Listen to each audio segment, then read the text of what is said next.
Foreshadowing in Night by Elie Wiesel. Foreshadowing in literature is a device that gives the reader a hint of what's going to happen, a hint of what's ahead. It may relate to a bright future, or it may be an ominous warning. Night by Elie Wiesel is obviously a dark account of the horrors of the Holocaust. The foreshadowing he uses is understandably very ominous and foreboding. Given all that we know about the Holocaust, it seems strange to us that the Jews would have a little inkling of the horrors of the death camps. Although the general persecution and hatred of the Jews by Nazi Germany was really well known at the time, Adolf Hitler's higher command kept the final solution secret.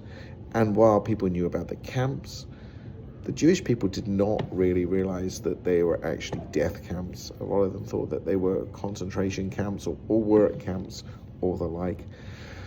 The first warning comes from Moshe the Beadle, the poorest inhabitant of Sighet, who was one of the first Jews to be deported because he was a foreigner.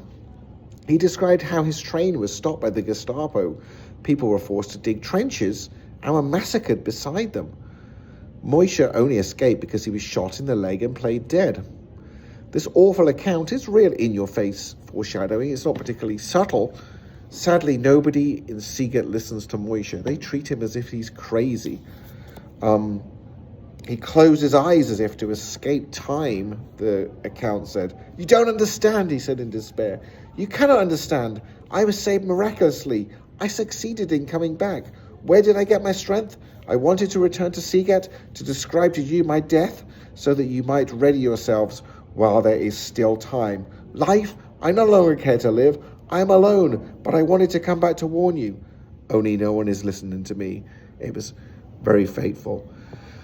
Of course, the Nazis did load the Jews of Sighet onto trains. Nobody listened to Moshe. They didn't get out in time, and they take them to Auschwitz, Birkenau, the most deadly of the death camps.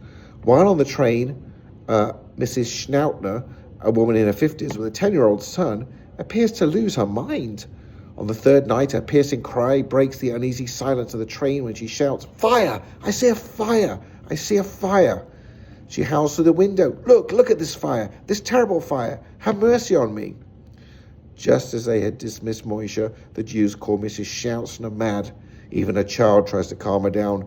"Jews, listen to me," she cried. "I see a fire! I see flames! Huge flames!"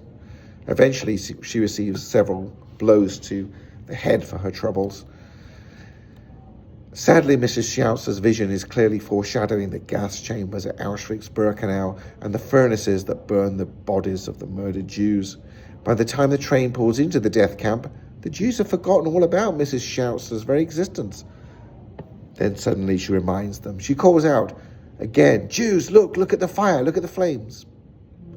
And as the train stopped this time, we saw flames rising from a tall chimney into a black sky. It's a very horrible realization that the woman's nightmare outbursts on the train were actually prophetic. In front of us, those flames, in the air, the smell of burning flesh. It must have been around midnight. We had arrived in Birkenau, Wiesel writes.